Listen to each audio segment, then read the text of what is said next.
السلام عليكم ورحمة الله تعالى وبركاته. ازيكم حبايبي؟ عاملين ايه؟ يا رب تكونوا بخير. اليوم اللي عملت فيديو بتاع الصابون.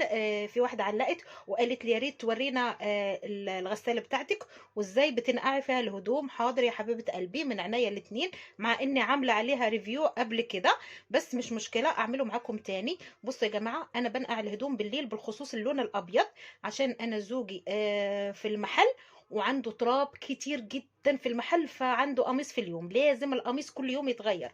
فانا هوريكم القميص بتاعه بيبقى متوسخ قوي قوي قوي قوي. بيروح الصبح زي الفل، بيرجع اخر الليل القميص بتاعه متوسخ قوي، فلازم انقعه بالليل. والصبح بكمل غسيل عادي. انا معايا التوشيبا ال10 كيلو، جايباها من 4 5 سنين مش فاكره. المهم معايا قديمه جدا، فحلوه قوي ما شاء الله. وبتنظف الهدوم حلوه قوي قوي. هي فيها كذا برنامج. على فكره انا بغسل فيها بطانيه 10 كيلو، البطانيه الكبيره بغسلها فيها، بغسل فيها الصغيرين بتاخد معايا، عشان الحله بتاعتها التوشيبا دي. بصوا الحله بتاعتها كبيره جدا ما شاء الله. الحله بتاع التوشيبا اكبر من ال جي يا جماعه، خلوا بالكم الحله بتاعه توشيبا اكبر من ال جي. بس هما الاتنين حلوين. معايا كذا برنامج هنا. لو عايزه تغسلي غسيل عادي اهو، اعتيادي يعني الغسيل العادي. هنا غسيل تقيل، هنا اللطيف يعني لو في حاجة حرير أو حاجة عايزة تشطفيها بسرعة وخلاص. هنا لو عايزة تغسلي بطانية، هنا لو عايزة تنقعي الغسيل، وهنا لما تحبي تغسلي الحوض.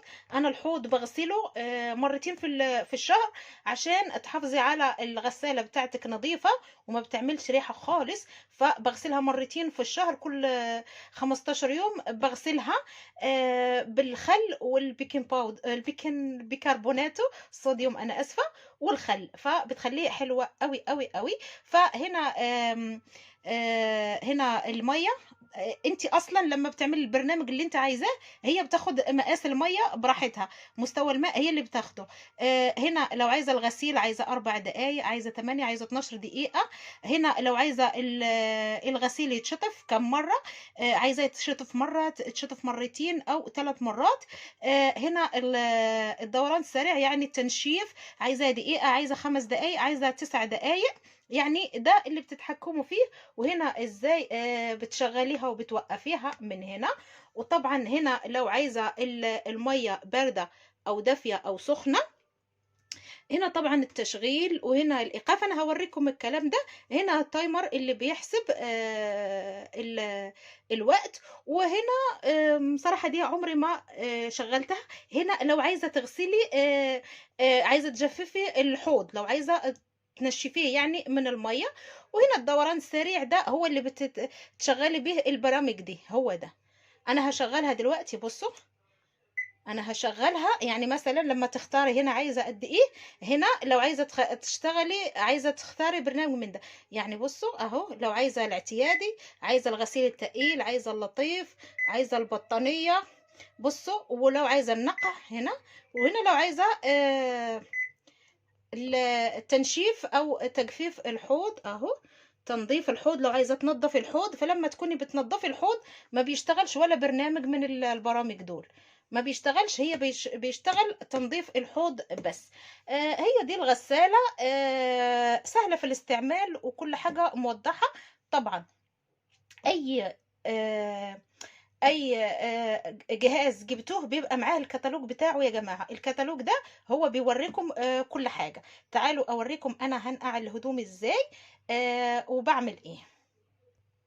طبعا بفتحها وبحط الهدوم، وما تشغلوش الا لما تحطوا الهدوم، عشان انا دلوقتي هنقع الفواتح. فلما بتشغلوها، بتحطوا الهدوم وبعدين تشغلوها، فهي بتوزن الهدوم بنفسها، وبتاخد المقاس بتاع الميه اللي يجي اللي هيكفي الهدوم دي. انا عاوزه اوريكم بس القميص بتاع زوجي.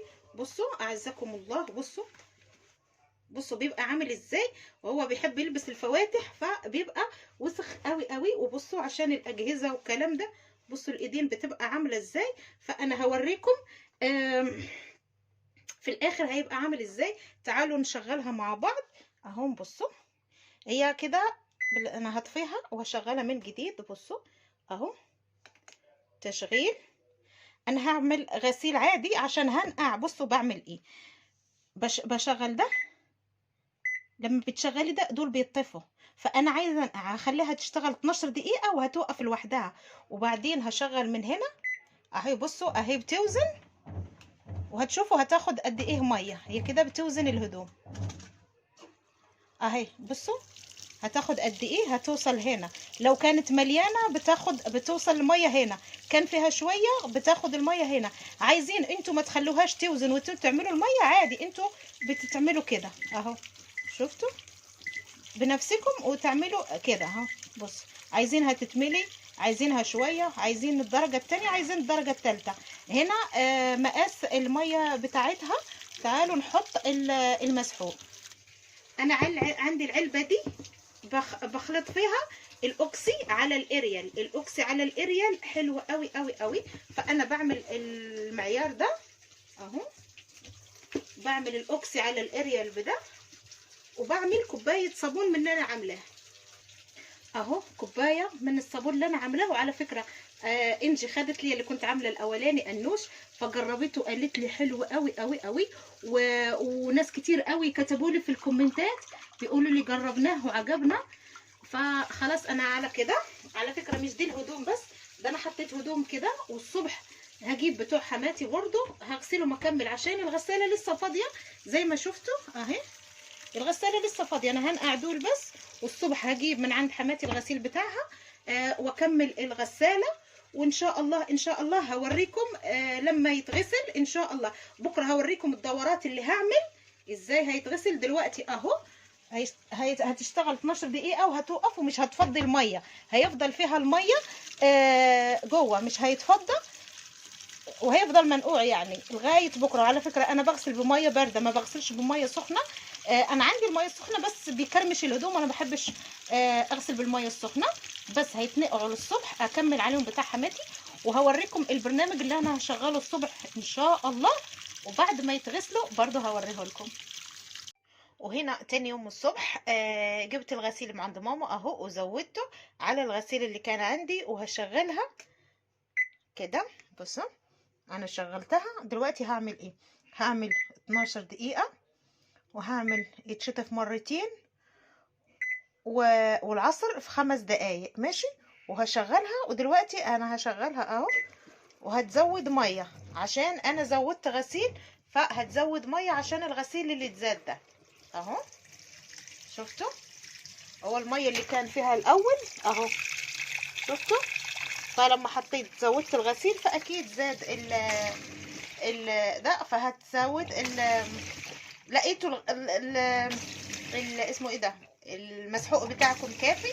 خلاص كده لقيته المسحوق مش كافي، زودوا عشان الغسيل التاني. انا هزود شوية اريال على اوكسي، بدي ريحه حلوه قوي في الهدوم. وخلاص على كده انا هخلي الموضوع ده يتغسل. واللي سالني قال لي ممكن في الغساله اوتوماتيك، ممكن، عشان لو تلاحظوا ما بيعملش رغاوي عادي، ممكن بيتهيألي يتعمل في الاوتوماتيك عادي، مفيش مشكله خالص. فانا هخلي الغسيل ده يتغسل، هزود شويه الاريال وبعد ما يتغسل هوريكم القميص اللي انا وريته لكم في الاول اهو، اللي كان منقوع. هوريكم بقى عامل ازاي. انا زودت الاريال اهو بس كده، مش هزود اكتر من كده. يلا هخليه يتغسل ونرجع نشوفه في الاخر. وهنا الهدوم اتغسلت اهي ولسه زي ما هي في الغسالة. فتعالوا نشوف القميص اللي احنا شفناه اهو. بصوا اطلعه واوريكم الرقبة بتاعته بقت عاملة ازاي، هنكتشفها مع بعض اهو. بصوا كانت عاملة ازاي، وبصوا دلوقتي لكل ماسكاها مقلوبة لا هي دي اللي جوه. بصوا كانت عاملة ازاي قبل الغسيل، وبصوا بعد الغسيل لا غسل بايد ولا حاجة. والله العظيم انا كانت في مرات ما بتنضفش فبغسلها بايدي او بالفرشة وبعدين ارجعها تتغسل. فبصوا اهي هقرب لكم، مفيش اي حاجة واتغسلت زي الفل. بالصابون ده. لما كنت ما بعملش الصابون في مرات ما بتنضفش فبغسلها بايدي، فبالصابون ده الحمد لله ما بقيتش اغسل ايدي، وبعملها حتى في الالوان. اللي سألني في الالوان، انا دلوقتي هعمل الغوامق وهحط فيهم نفس اللي انا عملته، بس الغوامق مش هنقعهم يعني، هغسلهم مره واحده. هوريكم برضو هعمل ايه في الغوامق. استنوا هشيل دول وارجع واحط الغوامق. اهو الغوامق حطيتهم اهو، الاسود وكله. هحط كوبايه من الصابون ده. مهم. وهحط الاريال والاوكسي اهو، وهغطي وهشغل تشغيل الاول، وبعدين 12 دقيقه مرتين شطف، 5 دقايق عصر. ده غسيل عادي. واشغل برضو. هتلف، هتوزن الهدوم وهتاخد المية. بصوا اهي، عشان هنا هدوم تقيلة فهتاخد المية لغاية الاخر. بس كده. فانا دلوقتي هطلع انشر، وهو ده الفيديو بتاع اليوم. يا رب اكون استفدتوا منه. والفيديو بتاع الصابون ده ان شاء الله هي بتنزل مية بتاع الصابون ده، هخليه لكم في صندوق الوصف. اللي ما شافوش يروح يشوفه، صراحة حلوة قوي قوي قوي. والالوان المغامقة دي هتطلع حلوة قوي قوي قوي ان شاء الله. فاشوفكم الفيديو الجاي ان شاء الله. السلام عليكم.